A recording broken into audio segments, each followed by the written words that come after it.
How bad is it? I do not have words. So Kasmuel is doing that. What are we doing? What are you doing? May I feel like millennials and Gen Zs actually can win an election. Yes, They can. 18 million people. Having worked in political parties, and so many of them in this country, and one of the leading political parties in this country, and having resigned from the same party, one of the biggest challenges that, of course, we have is the question of brand, as my brother has said. But the biggest question that comes with that is that the political establishment is an actual cartel, which is self-preserving. But the other reality is also that they began somewhere. The political establishment as it is today began as Young Turks. Some of them began as YK92 during the Nyayo era. Some of them started as anti-establishment. And I dare mention Honorable Raila Odinga. We have Honorable Orengo, Honorable Anyang' Nyong'o, and the team. So this brings me right here to this central row. Comrades power. Comrades power. Comrades decency. We are coming. We've come from there. Now we are here. Then we come here. Then we come back. That is order, right? That is order, right? I want us to agree. It's not anarchy. We are from that row. Then now we are in the middle row. Then we come to this other row. Sasawa. Good. So now we are here. Can we have the mic to him? You have the mic already? Yes. Give him the mic. We are having 10 minutes to go for this first session. And my question to you is this. We are talking about back then,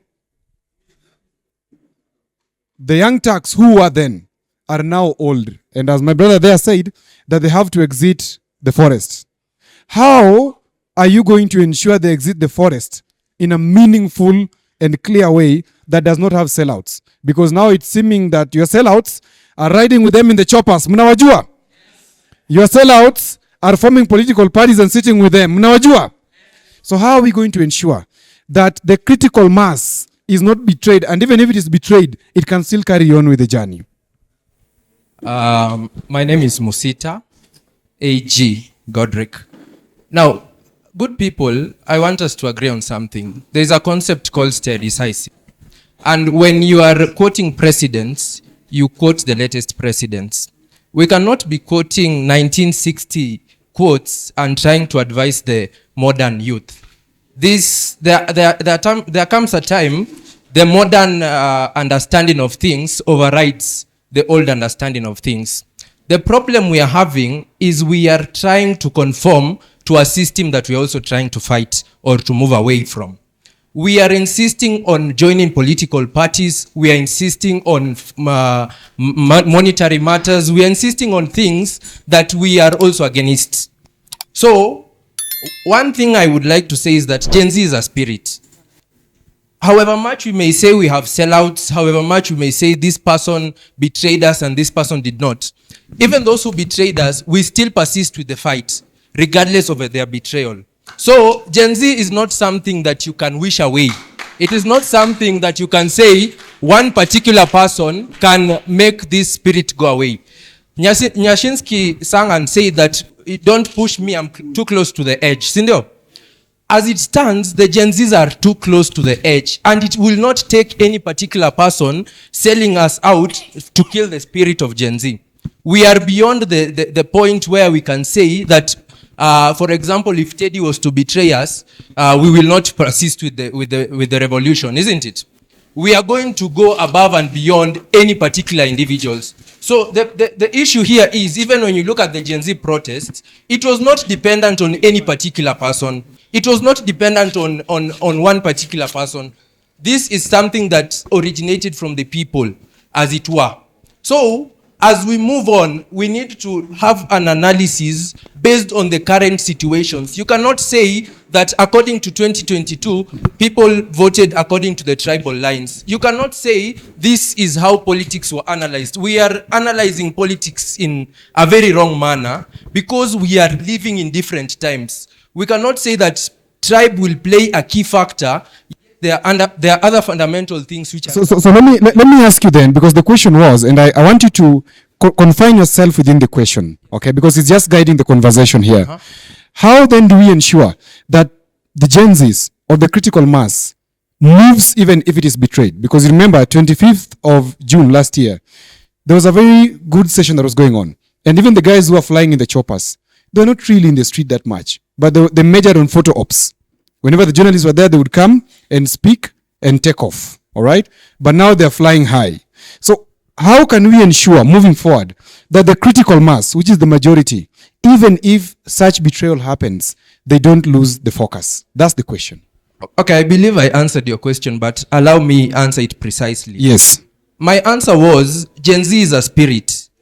It is not dependent on one particular person. We cannot say, just because maybe Casmuel has betrayed us, we have died like that.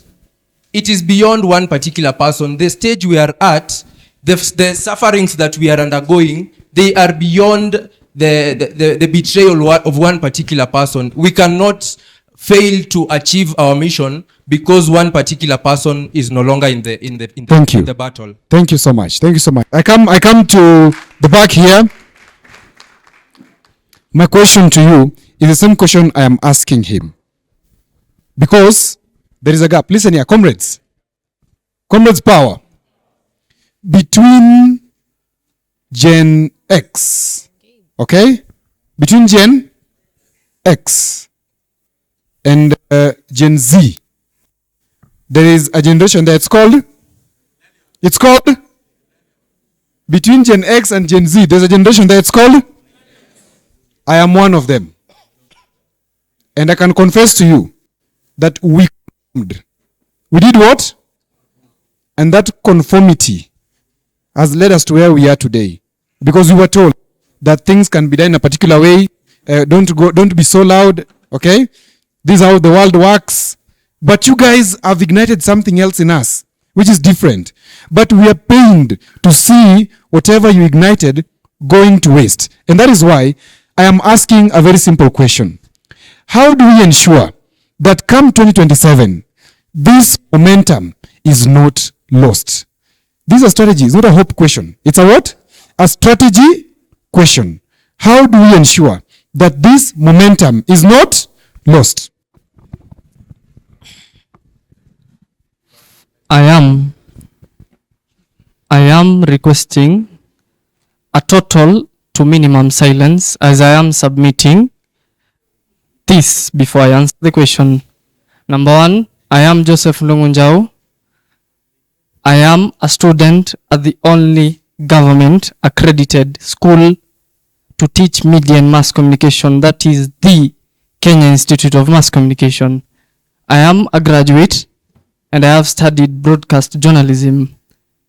And in it, I want to make my submission before I answer your question, gentlemen. The only problem that we have in this nation, and it is a recurring problem, number one, natuelewane, it may not be popular, but this is the truth. Shida si president. President akitoka alafu, that is the question. Shida ni parliament na justice system. Nini?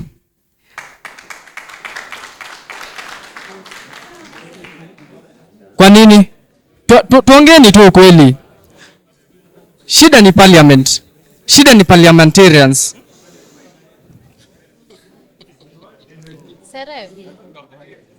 Kwa nini?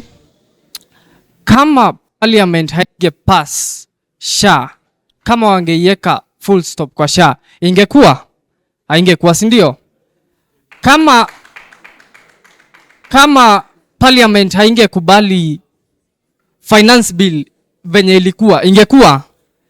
Kama judicial, kama parliament, because right now, and lawyers, you can back me on this, there is no current law in Kenya that states how public participation should be done. Haijawekwa quota, haijawekwa number. So watu wanne wakipatana kwa ofisi, that is public participation. Simple and clear. Umeelewa? If we had sober parliamentarians up there, kungekuwa na law, si ndio? Haya. Number two, relax. relax, utaongea. I've said it's an unpopular opinion. Number 2, kama justice system ingekuwa ina work in this nation, tungekuwa na funding model iko na akili, because ilikataliwa na tukaandamana na ikapitishwa bado. SHA haingekuwa ina work, ingekuwa imerevisiwa. Now to answer your question, solution 2027 is simple. Chukua ID, kana ID yako, register as a voter. Ukienda pale wapana vote ati juu ya pesa. Kama mimi for example right now I'm a Kikuyu, okay? And Rigathi Gachagua ametolewa DP, and everyone around Central is so beat up around that. Take this to the bank. I am not giving Rigathi Gachagua my vote because yeye anataka kutoa Ruto kwa kiti. That is his main agenda. Alafu after that, unaona? I would rather give a person mwenye ako na agenda na niambia pana, nikiingia kwa hiyo kiti nitakutolea housing levy kwa payslip, nitakutolea SHA kwa payslip. Unaona? Let us vote agendas and let us vote vitu ziko na maana. Hapana vote on. It is so sad that our Kenyan democracy is not mature enough to accept this bust. We are still voting on tribal lines and everything. Thank you. Odhiambo. Please, a genuine round of applause to this gentleman. A genuine round of applause. Point of interjection, please. Why do I say that? We're here. Yes, of course, we're here. Point of interjection. Point of interjection. Point of interjection. We are here. From the panel. From the panel. Okay, from the panel. Sorry. Allow me. Excuse From the me. panel. Of course, I'm coming to you. We have some order. Gentleman in the suit, kindly stand. Say your point. Comrades power. Comrades wisdom. Yeah, Brian. Bees cannot convince flies that honey is sweeter than shit. Yes, to start with, William Ruto has held parliament by scrotum. So saying that parliament is they were not working, that is not true. Yes, the problem is William Ruto. Comrades power. Excuse me, I'm sorry to interject. Yes. That's why I call for order. Yes. That is why I'm on this side and you're on that side, not because you are a junior. Comrades power. Actions speak better than words. Yes? So as Gen Z movement, there's no point what has been put in place by peace. Yes? So we should not lose that momentum. From 25th June, we have stepped down. So what I want to call on Gen Z, you should not be intimidated. You should not be coerced. Let us keep that moment. Let us turn out to the street at the end. Thank you. Thank you so much. Thank you so much. We get his point, right? Yes. We get his point, right? Yes. And we appreciate your point. Allow me to go by the order. Yeah, Brian. There was an interjection from the panel. Then I'm coming here. Then this gentleman who has waited for so long. Then we come back to the middle, okay? The panel, there's an interjection? Yes? Mine is not really an interjection. Yes. Just trying to have you focus on the two ladies who are trying to speak. Two ladies? Balance, yeah. Okay. At the back and the one in a blue turban. Okay. So I'm going to them. Now, as we close this session, we've talked about the following. One, the issue of Gen Z participation in parliamentary elections in 2027, okay? Two, we've talked about the question of inexperience, the branding of inexperience on young leaders. And right now we're talking about not losing the momentum towards 2027. I want to ask you, as the last person I'm asking this question, how do we not lose the momentum? Please answer this question. This is going somewhere. How do we not lose this momentum towards 2027? Because politics is easy. You can be like Hyacinth, so huge, but just one strong wind, you are gone. Thank you. Comrades power. Comrades power. Now, my name is Hari Rovanpera from World Class University, Egerton University. The dynamics and the strategies are so much dynamic. The strategy number one, Ruto must Ruto must. Number one, the strategy. The strategy. The strategy. The strategy. We as the Gen Zs, are keeping the government on toes. We are the watchdogs. Everything that the government is doing, we as the Gen Z will make sure that we are keeping in touch with everything that is happening at the national level of the government and at the county level of the government. Number two, strategy. It has come to the attention of us, the Gen Zs, that we don't change the way our governance is being run, because much portion of the Gen Zs does not vote.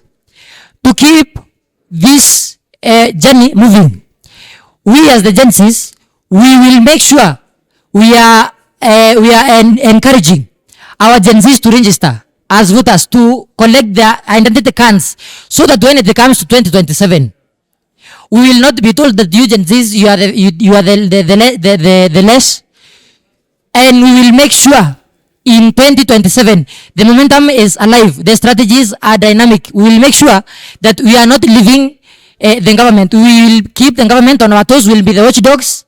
Whatever the government is doing at the national level and whatever is being done at the county level, we will make sure we are keeping them on toes. We will make sure we are the watchdogs of the government, and this will make us and keep us running. Thank you. My name is Hari. Clap for him. Yes, gentlemen. Yes. You had so much to say. This is your time. Sorry. Yes, Karibu. Thank you.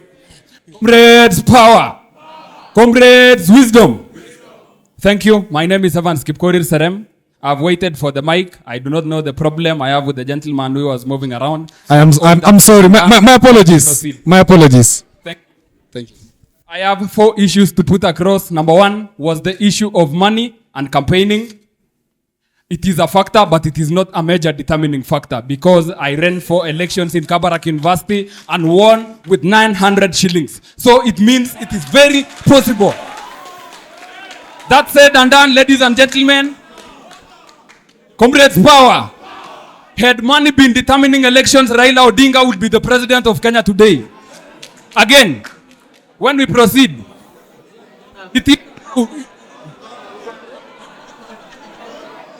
now listen to me.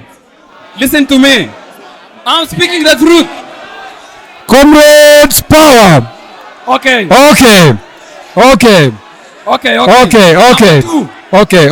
I'm winding up. Wind up.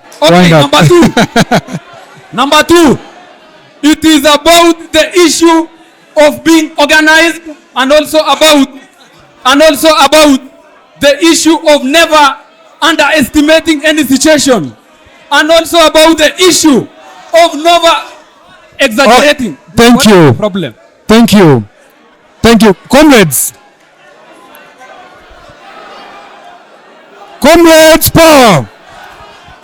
power. Listen. Comrades wisdom. Whether your father is old or young, you're not allowed to talk about him, right? Don't attack. Don't do what?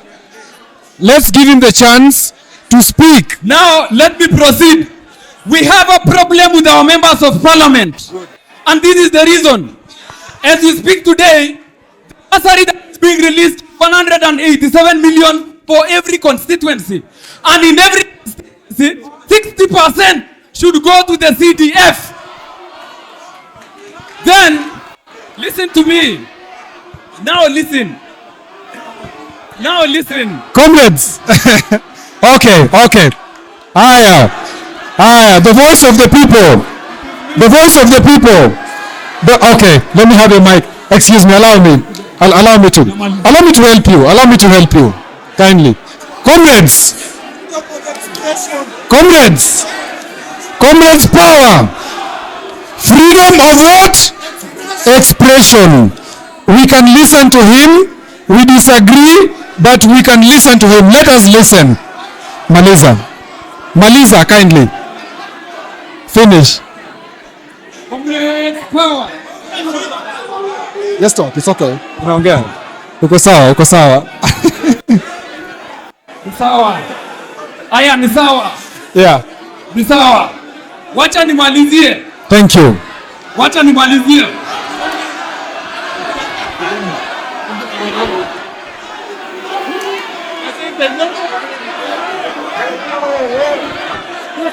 Haya. Haya. Haya, haya, sawa, sawa. Sawa, sawa. No, allow me to. Allow me. Okay. Comrades, the voice of the people is the voice of God. Whatever you have said, Ruto has heard. He has also listened to you, and he has also learned a thing or two. Senior, sawa, so let him relax. Now, comrades, there's this lady here. Let us give a chance. Yeah, then you. All right. Comrades power. Comrades silence. This beautiful, elegant lady wants to dispense some wisdom. Allow her to. Comrades power.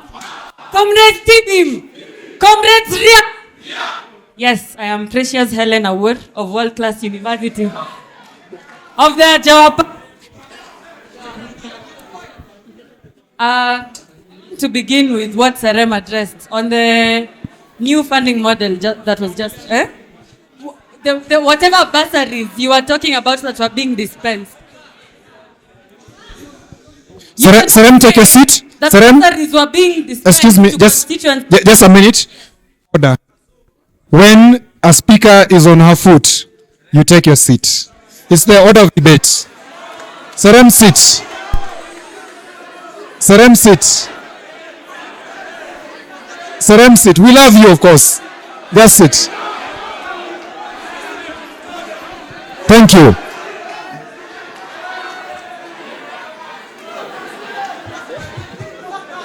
Okay, thank you, comrades. Let's proceed.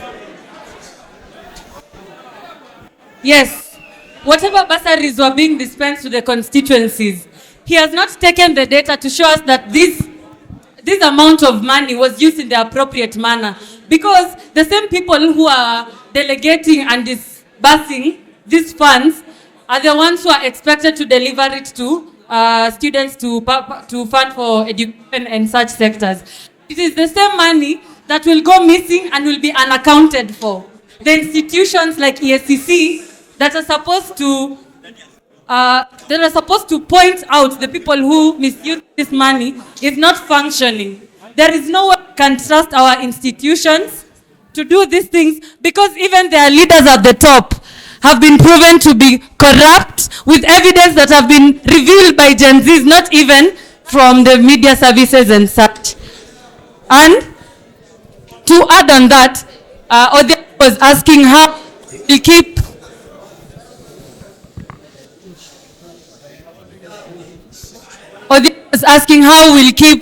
the Gen Z movement focused on the goal.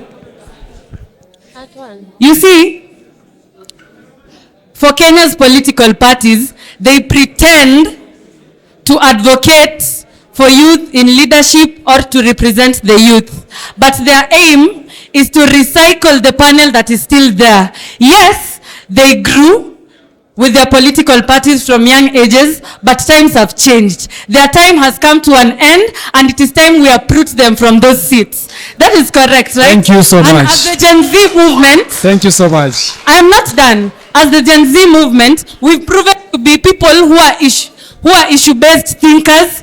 We are activists, and we are not afraid to expose corruption from all levels of government. Comrades power. The power of the comrades is underminable. Comrades power. The power of the comrades is underratable. Comrades power. Allow me put ink on paper on this conversation. It's very unfortunate that I haven't expressed myself on these issues that are bedeviling the nation as a whole. So just allow me some time. First, to begin with, my very good friend Serem, you've been met with hostility in every meeting that I am with you. So it's time it's time you realign yourself and maybe think of it. I don't mean to attack you, but I'm just putting on for. Okay, now. Okay, let me proceed. Way forward. My very good. I've been naughty. Okay, I've been having a nodding syndrome ever since. When each and every one of us was expressing himself, I've been nodding and nodding and nodding. We are speaking weighty issues, and I like the solution you are bringing on board. So first of all, let me speak to a question on the political parties. My very good friend and panelist there, it will be a Guinness World Record lie for us to fathom or maybe to think that the political parties do not provide gatekeepings for the youth in the political spaces. We'll be lying to ourselves when we are saying that these political parties can offer positions to the youth, yet the very leaders of these political parties are the enemies we are fighting. We cannot tell us that we align ourselves to UDA, yet we are fighting Kaongo. We cannot tell us to align ourselves with ODM, yet the very same ODM has joined the president in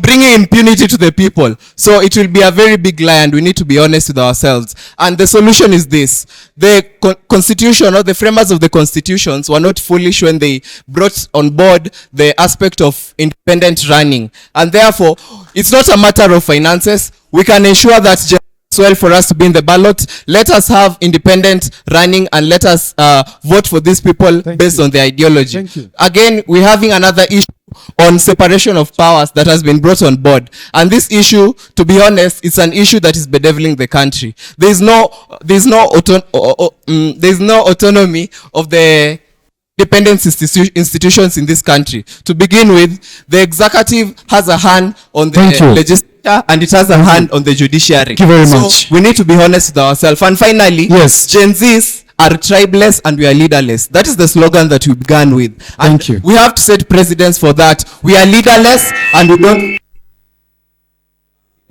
on our behalf. Thank you. And we maintain term by the same. All right. All right.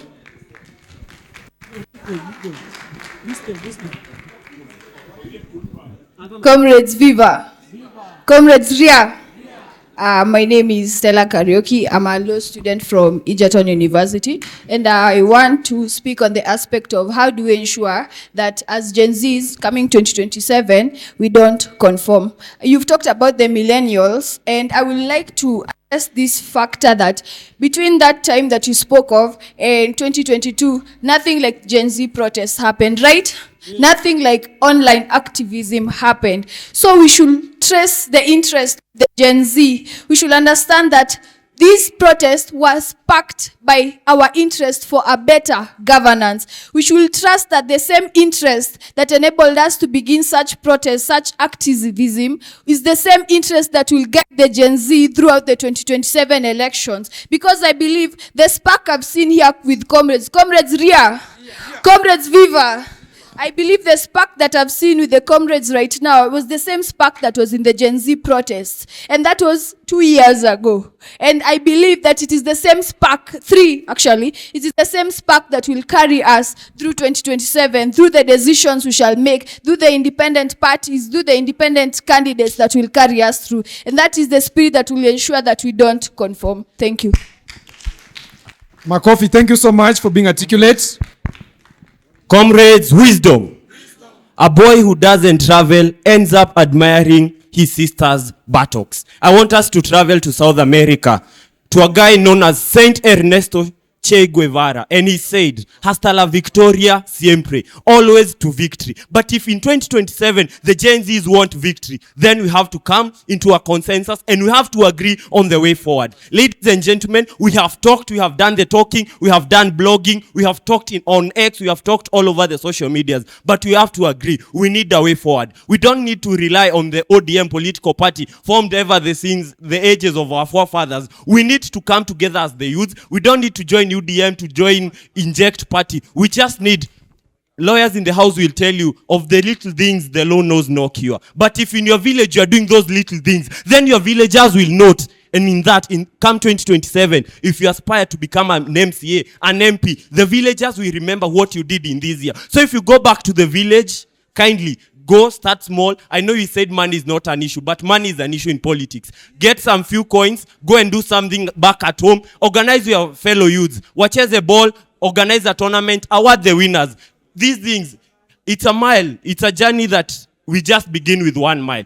And in my last words, I want to remind you of the words of Hayati Saitoti. And Professor George Saitoti once said that for the interest of a community to prosper, then one has to put their own interests aside. Kindly, as youths, let's not go back at home and start competing for the same seat as 27 youths for the MCA in your ward. Organize yourselves, come up with one manifesto that is strong enough, and with that, we will be able to get rid of these old generation that are not working. But for those who are working, viva. Comrades, viva. My name is Kasi Isaac Njuguna, Executive Director, Kenya Universities and Colleges Students Association, KUKSA. Have an amazing afternoon and greetings from my president, Nicholas Tesla.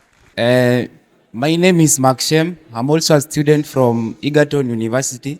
So first of all, allow me to comment on what you are speaking on this forum.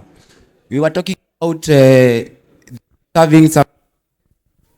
youth having some difficulties in gaining nomination, the existing political parties. Think first of all about the political parties, we have to understand politics is about influence. Politics is power, influence. What speakers said that we have ODM and UDA, and ODM have not shown that interest in giving the youths those opportunities to vie for it. I can say ODM has so many influential leaders, so they also have to consider someone like Bowino, someone like me. Okay, so on to the way forward and how to keep the momentum coming 2027. My recommendation is simple. There was one of the speakers who is our Wakili there, yes. I think we can amend the electoral reform to have certain percentage of the youths to be represented in the political parties. Thank you. Makofi on that strong point. Excuse me. Allow me to reinforce this one, because the way forward is given right there. That we can make it as part of the law that political parties have a particular representation of the youths as a law. That's intelligent. Thank you. Comrades Power. Comrades, my name is Christopher Opio. I come from the Nakuru KMTC campus. I'm a medical practitioner by profession in time to come, a lawyer by nature, and a Pan-Africanist. If I want to dispense knowledge, let me start by saying that no matter how good dancer you are, you must know when to leave the stage. In the situation of our country today, we have seen leaders, like in the other time I was listening to a conference from the Uganda, when someone asked Yoweri Museveni Kaguta why he cannot leave the presidency right now. He said that he feel like people need that, still feel that you need to lead them. Who tell you that you need to lead? We need to tell our president, Excellency William Samoei Ruto, that he has no time. On the Gen Zs, let me say this. We are now dreaming. But remember, if you want to make it to be of quality, after dreaming, wake up and reach your dreams. Let us go as united people of the generation, so that when it comes to 2027, we say that we no longer need a millennium to lead us, because an older person can give you an advice that is as the same as for the fools, but a young wise man can give you an advice that will take you to the next point. Let us register as voters. He's also said a very important point. I want to reinforce it. Allow me to reinforce, okay? He said, kwa Waswahili, wale ambao wanatoka Mombasani, huwa tunasema kutawaliwa ni hiari. Kutawaliwa ni hiari. Inamaanisha ukikubali utawala wa aina fulani ni kwa hiari yako. Ni kwa nini? Kwa hiari yako. Mzungumzaji ambaye anafuatia.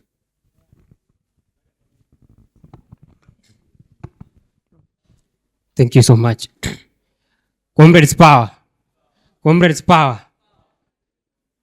Call me Justice Aura. A lot has been said but allow me recapitulate concisely. On the way forward, let us avoid as much as possible not to confine ourselves as Gen Zs in a cocoon of political illusion. We are all aware that this is a country where a few individuals have made politics as their business of the day. This is a country where a few individuals have seriously made politics of this country to be a family interest. And therefore, on the way forward, ladies and gentlemen, we need to ensure, just as Aroko had said, we need a structure as Gen Zs.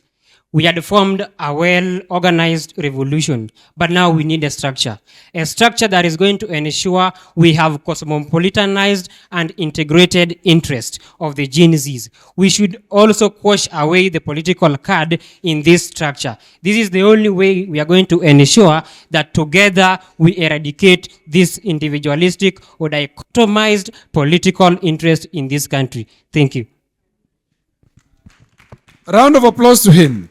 Should I reinforce? Ama imeingia? He said very simply that without a structure, when you are amorphous, it's very easy to do away with you. You must be structured. Comrades, power! You must be what? Structured. Without structure, you will be eaten for lunch. And they're doing it. You can see it already. Yes, to you. Thank you so much. My name is Sarah Watai, the former Vice President, Egerton University, and a member of African Youth Leadership Forum. The AILF, we work with African countries promoting youth leadership. So this is not the first time I'm handling a forum talking about youth leadership. So the first thing, what I'm saying is, as Gen Zs, we need to have a strategy. We cannot just be moving saying we are leaderless, we are tribeless. Just as the speaker has said, we must be well structured. Hii kukosa mpangilio tutapangwa. So from now, we can't just be shouting that we are going to make it in 2027 if we don't start putting strategies right now. Those who have started forming political parties, we need to start looking where are the funds for the political party coming from. Because there's no way you can say that money is not required in politics. Money is a factor. So we need to start putting strategies as early as now. The next thing about political parties, if you must form your own political party, do not think that your friends are the ones going to contribute to your finances. Jipange kama we mwenyewe. Get some millions so that before you put up a political party, tafuta pesa. Tunaelewana? We don't want, you can't start a political party and then you are starting a WhatsApp group. You cannot start a political party and then you are forming a WhatsApp group to kuchangie isi matanga. Tunaelewana? Look for your millions.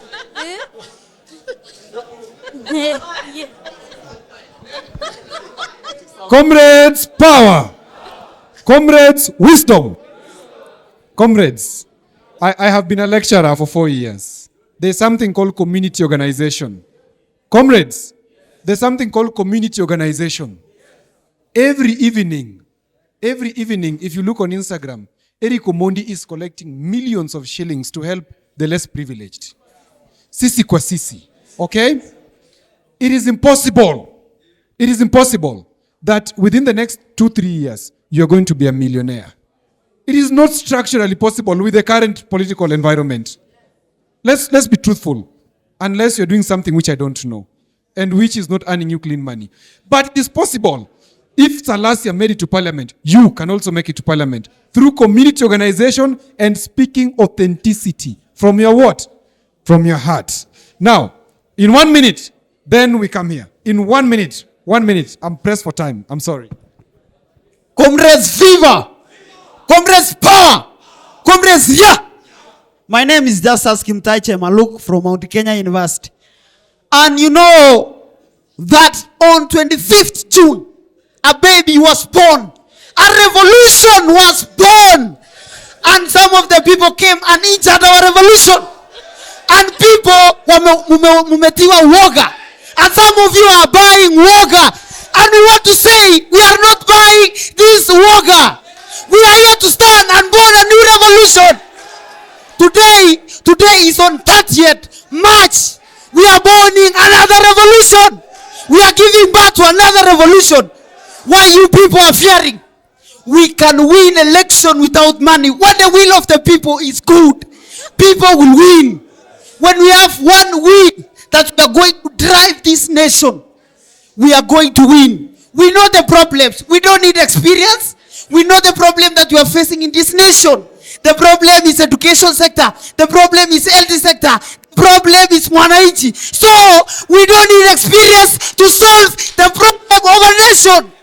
We are here to win. So I'm telling you guys, as we're moving outside today, let's know in our minds that we are capable to change this nation economically, educationally, and healthcare. Thank you very much. Comrades, power. Comrades, wisdom. Comrades, the only thing you need to be alive is wisdom and common sense. We are coming back to the panel for their final comments. A minute each, then the executive producer, Sir Isaac Okeno, will give his final comments. Then we'll call it a day. I start with you, Justice Aroko, in a minute. Yes. It's quite sad that we are coming to an end, but this is what I have to say. The Gen Z movement is alive. The spirit is alive, the spirit is active, and you have seen in this room how passionate people are, yeah? And you have seen that we have the capacity to form government. We have the capacity to be leaders of this country. And so I am saying to all of you, please do not tire. The government is still doing so much. Please be active. Please keep calling out the bullshit when you see it. Please keep being vocal.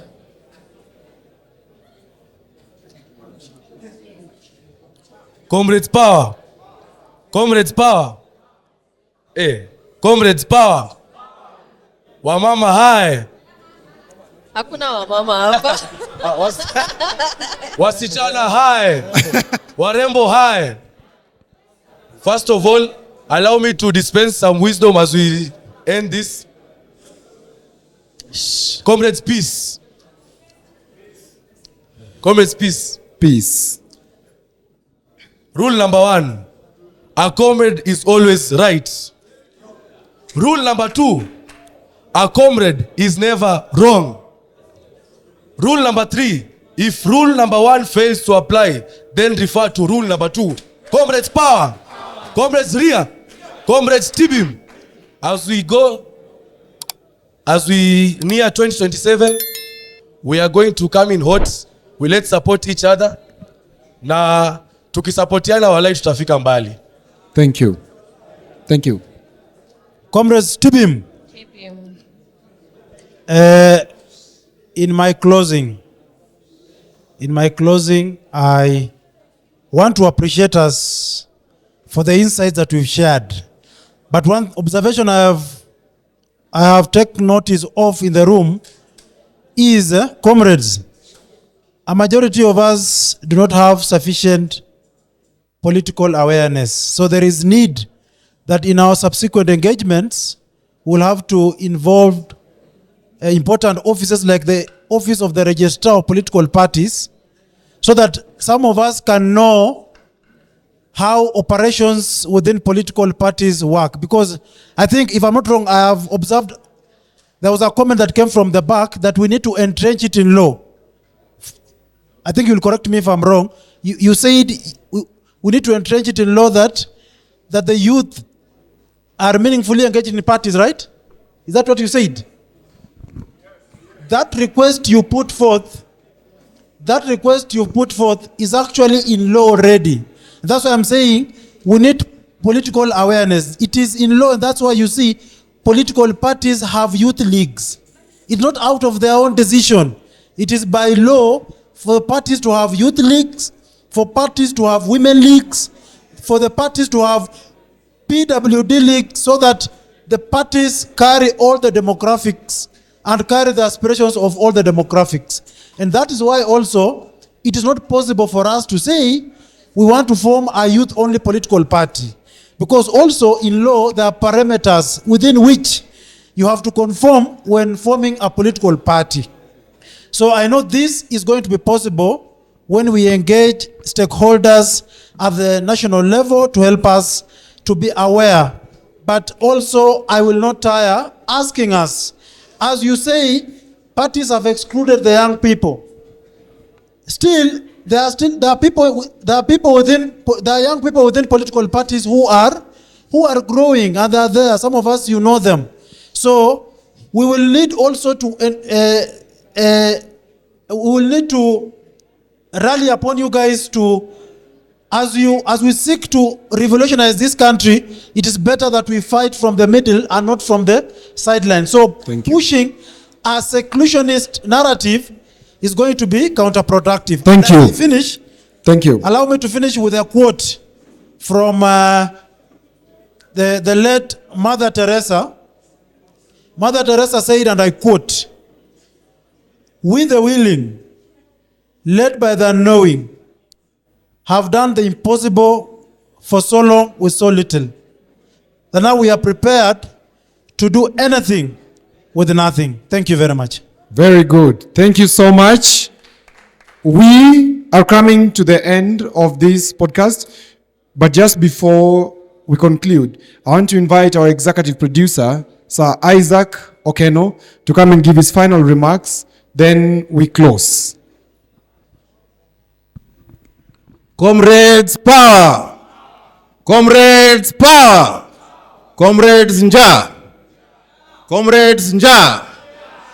Yes, so I want to give my final remarks. First of all, I want to thank you all for taking your time today on a Sunday to avail yourself for this discussion. I want to promise you that this discussion will not be in vain. We, as the Politics Podcast, we have stood to be counted and have started this journey. Join us in this journey, walk with us in this journey. As we approach 2027, we must make sure that the Kenyan politics is youth-led. We must make sure that the Kenyan politics is youth-based. And with those few remarks, asanteni sana. Thank you. I'm coming down so that we finish. This is a combination of universities. We've heard from Mount Kenya University, Egerton University, Kenya Institute of Mass Communication. We've heard from the Kabarak University. We've heard from very many others who are present here. This has been the Politics Podcast. This has been the Politics Podcast. Thank you so much. Have a good day.